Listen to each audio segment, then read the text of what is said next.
Hey everyone, welcome to Mason Woodshop. This is my 2023 shop tour, and a lot has changed since last time, so let's take a look. So this one car garage shop, which is 20 feet deep by 12 feet wide, does remain a shared space for general family stuff, but the reality is that woodworking probably takes up about 95% of it, and for this tour I did clear out most of the family items, so daughter's bike, some gardening wagons, and that sort of thing. And you will see, if you have watched my 2022 shop tour, that the biggest change is in the middle of the shop with my big DIY MFT, which we'll cover more soon. New miter saw, new table saw, and just a lot more tidy and organized in my opinion. So much easier for me to spend productive time out here. So in the essence of giving you the full shop tour, let's start and go counterclockwise. So we do have this cabinet over here with some tarps and de-icer, windshield fluid on top. Then inside it's just mostly chemicals and bug repellent and that sort of thing. So nothing too exciting, just general household stuff for the spring, summer, and fall. We do have some pretty decent storage systems here. So we've got some gardening tools and clamps and a few other things. And I have moved my air compressor right to the corner over here.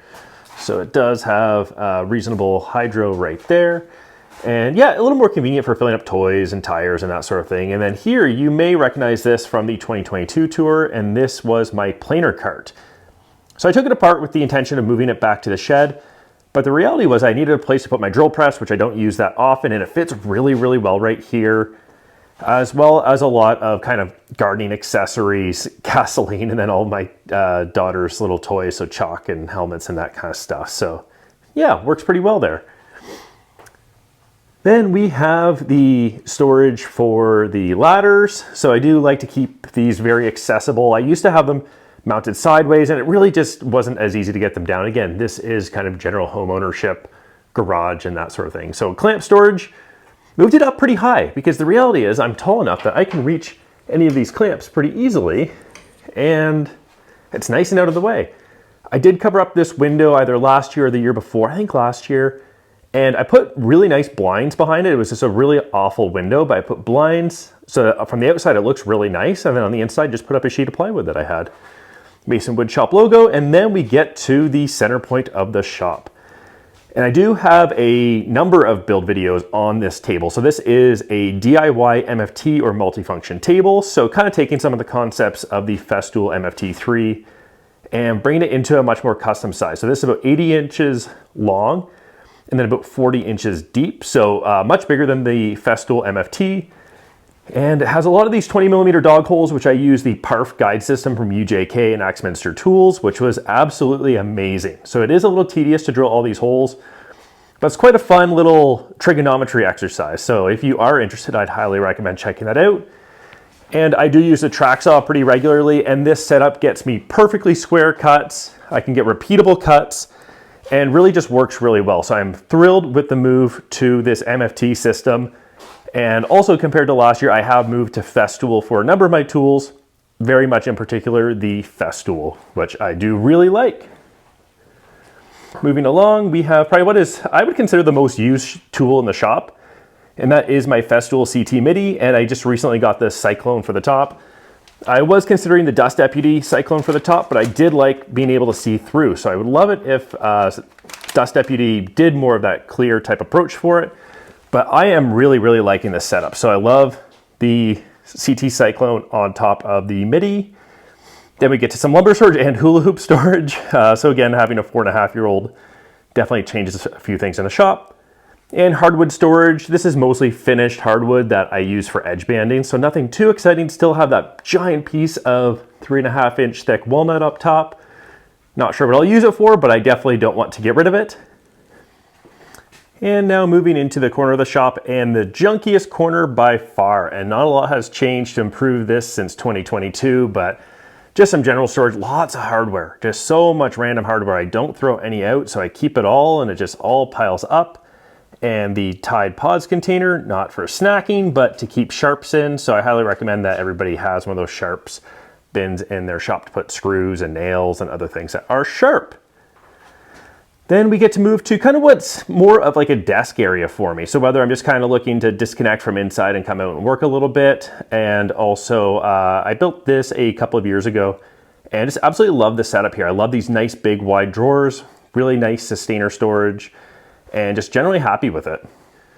So taking a look at, and oh, actually just before I get to what's in here, take a look at these tiny little Tabasco containers that I got from a hotel.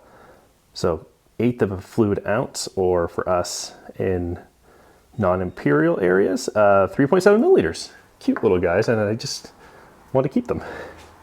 So let's take a look at the top drawer here. This is kind of a bit of a junk drawer, but kind of more of like what you would typically have in like an office, where got some random parts. So I think this was for one of the jigs that I want to reassemble for the table saw. Manuals, just random hardware, cables, that sort of stuff. So nothing too exciting up there. Underneath, we do have some Systainer. So here we have the Systainer for the track saw, as well as these ones. So nice hardware in there. I do generally like these little these little racks. They're not, I mean, they don't pull out nicely where you can open them, but they're much less expensive than those other ones from Festool and just work really well. In this Systainer, we have an oscillating tool from DeWalt, as well as a DeWalt jigsaw. This one's empty at the moment. And then I have my Craig 720 Pro pocket hole jig in the one down here with a lot of accessories. So really nice to just kind of have this clean storage. I think that's really what I'm going for this year, is neat and tidy and organized, and just makes me happy. So we do have the 32-inch TV, as well as bulletin board to kind of keep some things going there. And stay tuned for some videos on the M-Power CRB7 coming up. I already have the base unit, but I've also ordered some of the accessories.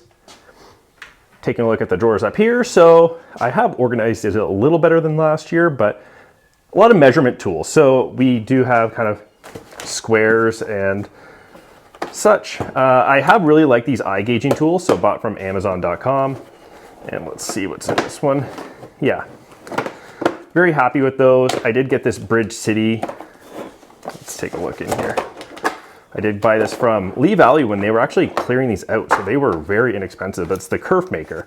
So I haven't used it yet, but it's this neat little tool for making consistent kerfs or a proper thickness kerf compared to your material with your table saw. So yeah, kind of neat. And got a lot of like my pliers and that kind of stuff in here. And let's move to the second drawer. So we have more Craig jigs. So again, kind of for cabinet making. I don't use a lot of these, so I use some other methods to do it. Really don't like this shelf pin jig, but I think I've covered that in another video before. I do quite like this can-do clamp, and I have done a video on that. Moving down, so here we run into some more accessories. So actually here is most of the MFT accessories. So we have another method for connecting the track to the MFT. We have these little guys that can go in and then basically hold down your material. So very nice, like rubber on top. This is a clamping system, and these super dogs are really neat. So you put them in, then you'll see like, oh, it's a little loose. You just screw them down, they tighten up. It's got these little mechanisms inside that expand these little rubber washers, and then they fill the hole. So pretty handy. Got some clamps from Festool. These are really nice. I may cover those in a video upcoming. Just kind of how I clamp things to the MFT. I've got a lot of different things, but I really do like these. Some batteries, chisels, some crappy chisels. And let's move to the next drawer. So here we just kind of run into a whole bunch of junk. So got some air tools, reciprocating saw, just kind of stuff that doesn't really fit anywhere else. And yeah, the bottom drawer is kind of more of the same, where it's kind of more for larger junk. So we have little jack, we've got steel wool, we've got this little drill press jig, we've got my DeWalt charger and some other boxes and staple guns and that kind of stuff. So now moving along to the north wall, we've got some sawhorses, as well as this really handy bag. So this holds my tracks. So this is from Lee Valley, and it holds my, I think 50-inch tracks. I forget exactly what length they are. 55-inch tracks, I believe, from Festool. So they fit in there. I had 2 tracks in there, as well as the track extenders, tripods, recycling, and then we get to the tool wall. So these are just things that I use all the time, not necessarily for woodworking, but for general home stuff. So I won't go through all those again. But I do have the safety kit there, first aid. Always good to have in the shop. And where did I mount it? Oh yes, can't forget the fire extinguisher. So just want to call that out. So first aid and fire extinguisher, always have each of those in your shop. Then we run into this, which I had built this purposefully. So this is a very long drawer. I think it's about 52 inches long. And I built this to store more NFT and track saw accessories. So we have another UJK fence, but kind of the big thing in here is these TSO parallel guides. So I bought the ones with 30 centimeters and 50 centimeters. No, 50 inches and 30 inches. Whereas I wish that I just went with like the 20 inches and 30 inches, because I have never actually used the longer ones in here. We do have the parf guide. So this is what you use to drill all the holes in the MFT, along with some rulers and that sort of thing. Then we have some more of the MFT accessories. So really nice to have one of these long drawers for these types of longer tools. Just keeps them nice and safe. Then we have these DeWalt storage bins. So I actually labeled them because I would find that I would go through a lot to find what I actually wanted. So we've got everything from construction screws to miscellaneous and other hardware. Then we have some more Systainers. So here we have my drill and driver. Really happy with these. They are very expensive, but just from a battery system, I wanted to get more batteries within the Festool system. Really happy with them overall. We have the OF1010 router. Love this thing. It has been a great replacement for my Bosch 1617 as well as my DeWalt trim router. Not because it has the power of the 1617 from Bosch, it absolutely does not, but because my needs, I needed a little bit more than the trim router that I had. Not from a power perspective, but from a flexibility and accessories perspective, and this OF1010 is absolutely amazing. And I did just recently get the ETS EC150, so this is a 6-inch or 150 millimeter random orbit sander from Festool. And I got the 36 millimeter dust collection or dust extraction set from Festool as well, because I needed that hose. And for the cost of the hose, you get the Systainer and basically all the accessories. So definitely worth it if you are looking to buy Festool dust extraction accessories. And moving along, we have a couple of new tools as well. So I think in the fall, I did get the Mitre. So this is the LS 2019 or 1019. It's a 10-inch miter saw. Really nice mechanism. I have done a comparison video that I'll link above, comparing this to the Bosch Glide that I had before. But I really like this saw.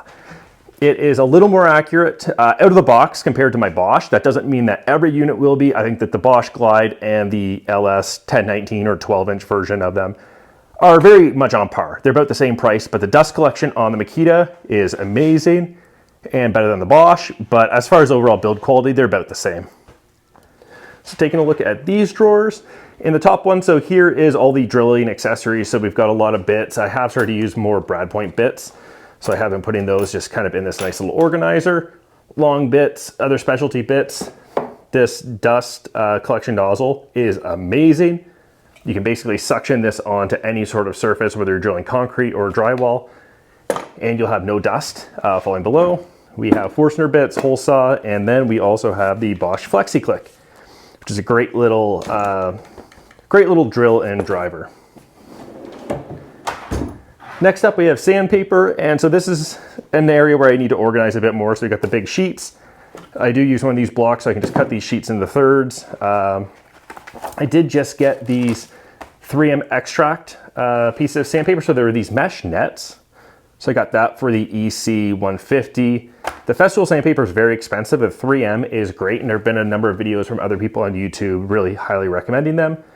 And then I also have the 5-inch pads for my little DeWalt cordless sander, which we have under here. So in this area, nothing too exciting. We've got the little DeWalt 5-inch sander. We've got the big 12-inch disc sander. Absolutely love this tool. I wish that I could find a better spot to put it up top somewhere, because I do use it fairly often and it weighs like 70 pounds. So bringing it out isn't that great. Got a filing folder with all the manuals, receipts, that sort of thing, grass seed, and tool belt. And rounding this out, we have one of the newer additions, and I did buy this in the fall, and I have been using it a little bit more recently, and I will do a follow-up video on it because there are some things that I don't like about it, but it is really kind of just one of the best job site saws you can get. So this is the SawStop 10-inch compact saw, And I just recently built this cart, which is basically a 1/8 of an inch taller than the DIY MFT, so I can use this as an outfeed table, and I can shim it up by about 1/4 of an inch if I need to use the miter slot on it. And then underneath, we just have the micro jig and my socket set, so nothing too exciting there. And then finishing it up, Go Jays Go. They are on a heater of a streak right now, and we have some cedar, some construction lumber, dust collection accessories, car cleaning accessories, leaf bags, garbage cans, shop vac, all that kind of stuff. So thanks for joining me on this shop tour. So this was the 2023 shop tour of Mason Woodshop. And leave a comment below on what you think. If you've watched my previous shop tours, what have you seen change in here for the better and the worse? Are there things that I've done that you really would not have done? And I think the big thing for me was that the majority of the change in here has been to suit my woodworking style. Getting rid of the planer was a big risk. Getting rid of the big table saw was a big risk. And the reality is that I haven't missed those tools. I've replaced them with things like the track saw. And with my focus on cabinet making, I'm dealing with a lot more sheet goods. So this really helps to break down that material more than those.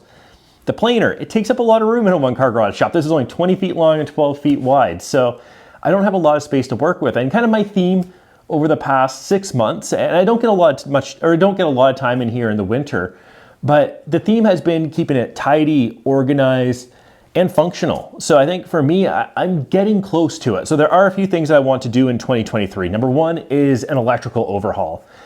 It is a shared 15 amp circuit in here, and it just doesn't work. I used to just run an extension cord into the house and plug it in so I get piggyback off another circuit for dust collection. And now that we have a new cat, that's not as easy to do without the cat running out. So I do want to overhaul this. We do have a 60-inch sub panel that was installed for a hot tub that we no longer have. So I think that we can kind of piggyback off that and bring that 60-inch sub panel into the garage here, run some 220 as well as some 20 amp circuits throughout the garage. So I think that there's a lot that I can do to improve on that. That also opens me up to bringing in a much more significant heater so that I can get time in here in December, January, February, and really most of March as well. It's very difficult for me to get time out here. I mean, I can get it from -2 degrees inside temperature to like +3 or 4 in those colder months, but I want to be out here more. So being able to upgrade the electrical, to get better heater, to insulate the roof in here, I think could really open this up to be more of a 12-month shop. So definitely leave a comment below as far as ways that you think that I can improve this shop further. I think that I'm all ears right now. I'm very happy with where I've come, but I know that there's a lot more that I can do in here to make it even more functional. So let me know and stay tuned for more videos soon. Thanks for watching.